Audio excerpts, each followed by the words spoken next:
तो स्वागत है आपका आज की क्लास में। और आज की क्लास में हम कक्षा 12वीं विषय हिंदी से पाठ 12 पढ़ने वाले हैं। उसका शीर्षक है आपका बाजार दर्शन। ये आपके जयंत कुमार जी ने लिखा है। तो बाजार दर्शन क्या होता है? बाजार और दर्शन, उसके दर्शन करना, बाजार के दर्शन करना। अब बाजार के दर्शन मतलब बाजार क्यों जाते हैं, बाजार जाने से क्या प्रभाव पड़ता है, आज बाजार का रुख कैसा हो गया है, ये सारी चीज़ें जो है वो एक इस पाठ में आपको पढ़ने मिलेंगी।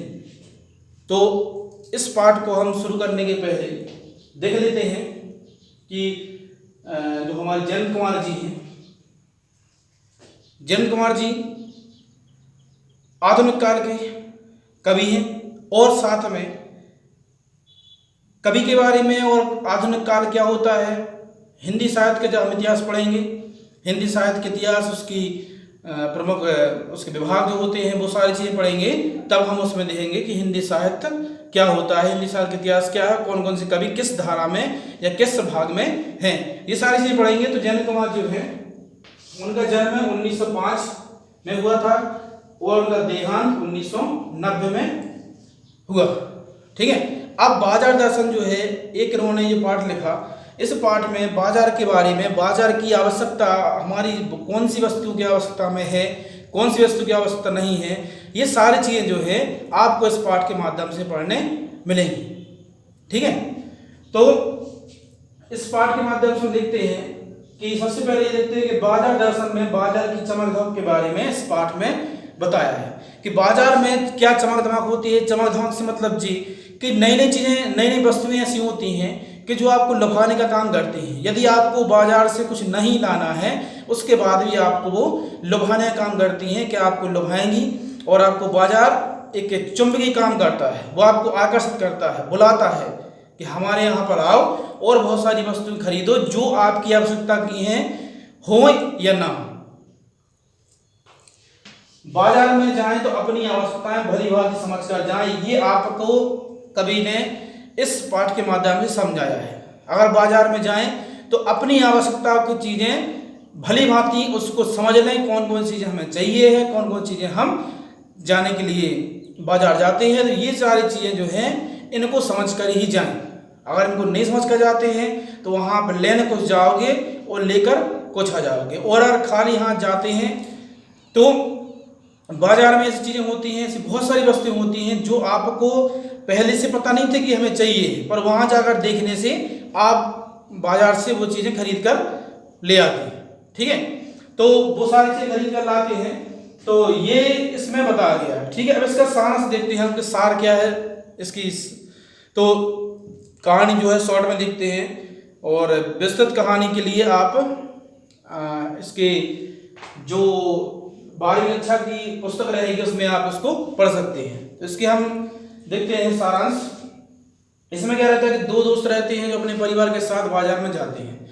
अब बाजार में जाते हैं तो वो जाते हैं खाली हाथ। तो उनको कोई उद्देश्य नहीं था कि बाजार से हम कुछ खरीद कर लाएंगे, वो गए थे घूमने के लिए। पर वहाँ से क्या होता है कि वो वो उनके हाथों में बैग साथ में रहते हैं।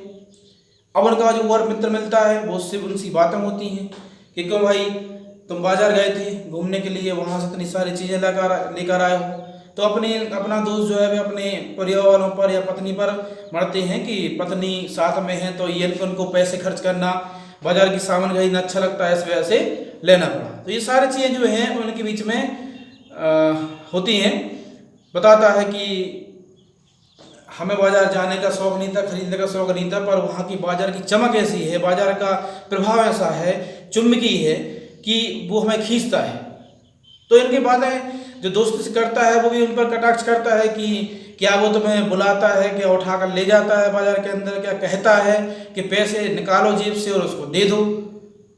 तो ये इनके बीच में कटाक्ष होती है। तो उनको समझाते हैं कि बाजार जो है आज ऐसे बाजार, आज भी आपने देखा होगा वर्तमान में ऐसे मॉल खुल चुके हैं, ऐसे कई बाजार हैं कि जहाँ पर आप घूमने जाते हैं और वहाँ से कुछ ना कुछ लेकर ही घर आते हैं।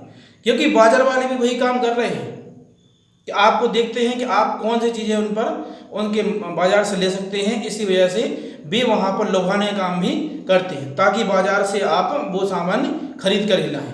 तो ये सारी चीज़ें उसमें होती हैं, तो यही इसमें बताया गया है। ठीक है, अब क्या होता है कि उदाहरण के लिए वो कहते हैं कि ऐसे कौन से व्यक्ति होगा जो जिस पर बाजार का प्रभाव नहीं पड़ता है।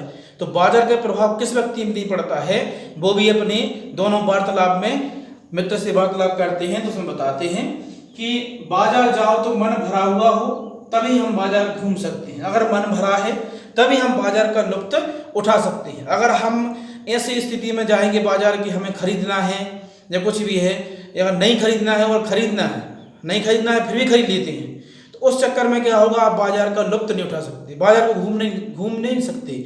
बाजार जाओगे, सामान खरीदोगे, पैसे खत्म हो जाएंगे, वहाँ से लौट आओगे।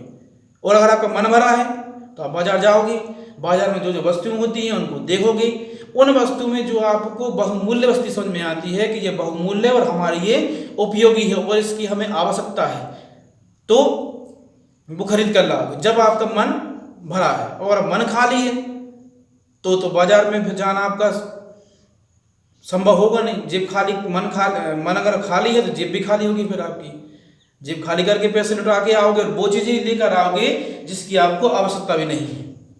ठीक है, तो वही सब बताया है, जब आवश्यकता हो तभी खरीदारी करें, क्योंकि आज इतनी महंगाई के दौर है।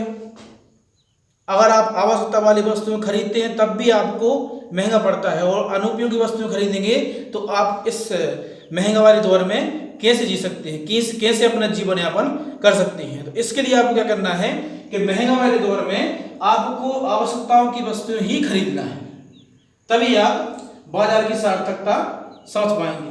तो ये देखिए, बाजार की सार्थकता भी वही मनुष्य, वही इंसान समझता है जो जानता है कि वह क्या चाहता है। और आप जानते हैं तो क्या चाहते हैं, तभी आप बाजार की सार्थकता को समझ सकते हैं। तो इसमें क्या होता है कहानी में कि दोस्तों के बीच बात होती है, फिर एक भगत जी का नाम आता है कि भगत जी जो हैं वो याद करता है कि हमारे पास में एक भगत जी रहते हैं कि वो एक से सामान बेचते हैं, और सामान का उनका ये रहता है कि 6 आने उनको 6 पैसे उनको चाहिए होते हैं। उस समय महंगाई कम थी, उससे 6 पैसे मतलब वहाँ की वैल्यू थी उसकी, तो 6 पैसे इसमें उनका परिवार का भरण पोषण जीवन यापन आराम से हो जाता है। तो वो जो वस्तुएं लेने आते थे बेचने के लिए बच्चों को, तो 6 पैसे की बेचने के बाद बाकी सारी वस्तुएं वो उनको मुफ्त दे देते, फ्री दे देते थे। उनका सोचना यह था कि हमें इतने पैसों की आवश्यकता है और इतने पैसे ही हमें चाहिए, तो उतने पैसे वो खर्च करने के बाद, उतने पैसे जब वो कमा लेते थे तो उसके बाद वो सारी चीज़ें जो है खाने के लिए उन बच्चों को दे देते थे, गरीब बच्चों को फ्री देते थे। तो उनसे उन्होंने कहा, दोस्तों से बात हुई कि उनसे ऐसा होने से उनके पीछे क्या महत्व हो सकता है। तो उसने बताया कि ऐसा होने से ये होता है कि अगर उनका मन भरा है, उनको आवश्यकता की चीज़ें जो हैं उनकी उतने पैसों में पूर्ति हो जाती हैं, और कोई आवश्यकता वाली चीज़ें जो हैं अगर उनकी होंगी उस दिन के लिए होगा, बाकी देखा जाए तो उनकी आवश्यकताएं जो है सीमित हैं। तो यदि हमने अपना सीमित आवश्यकता कर ली, मन भर लिया, तब हम बाजार की सार्थकता को समझ सकते हैं। ऐसे व्यक्ति, जब भगत जी जैसे व्यक्ति हैं जो इस कहानी के मुख्य पात्र हैं, जब वो बाजार जाते हैं तो बाजार उन पर कोई प्रभाव नहीं डाल पाता, क्योंकि वो घूमने जाते हैं तो घूम कर ही आएंगे। उनका मन जो है पहले से भरा हुआ है, संतुष्ट है।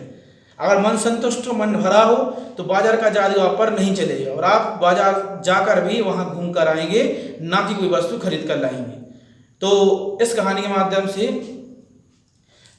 कवि जो है, लेखक जो है, यही बताते हैं कि बाजार जाएं तो बाजार के जो तत्व होते हैं, बाजार में जो लुभाने के लिए बहुत सारी चीज़ें होती हैं, उनका प्रभाव आपसे पड़ता है और आपकी जेब खाली कर देते हैं, और आप आवश्यकता की चीज़ें न खरीद कर अनुपयोगी चीज़ें खरीद कर लाते हैं। क्योंकि बाजार में क्या होता है कि बाजार में बहुत सारी चीज़ें ऐसी बनाते हैं कि जो आपको विलासिता वाली भी होती है, साथ में जो आप अगर लें तो आपके लिए वो एक ऐसा माहौल तो अच्छा देती हैं वो कि आपके लिए उपयोगी होंगी, पर उससे हो सकता है कि आप लेजी हो जाएं, आलसी हो जाएं।